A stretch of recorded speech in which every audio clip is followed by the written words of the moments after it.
అమ్మవారు శివుడిని ఆక్షేపించింది ఏమనో తెలుసా? నీకు కట్టుకుందుకు బట్టలు కూడా లేవు, సరిగ్గా దిగంబరుడుగా ఉంటావు, నేను కాబట్టి చేసుకున్నాను, నేను ఎవరు చేసుకుంటారు?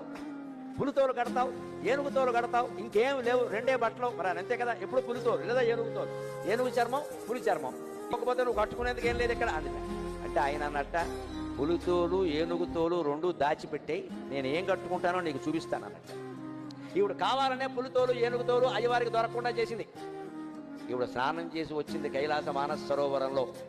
ఆ తువ్వాలు ఉంటుంది కదండి, అమ్మవారు తుడుచుకున్న తువ్వాలు, అది ఆరేసింది అక్కడ.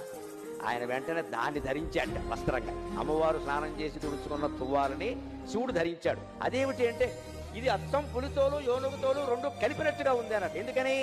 అమ్మవారు ఒంటి నిండా పసుపు రాసుకుంది కాబట్టి ఆ తువ్వాలకి పసుపు చారలంటే.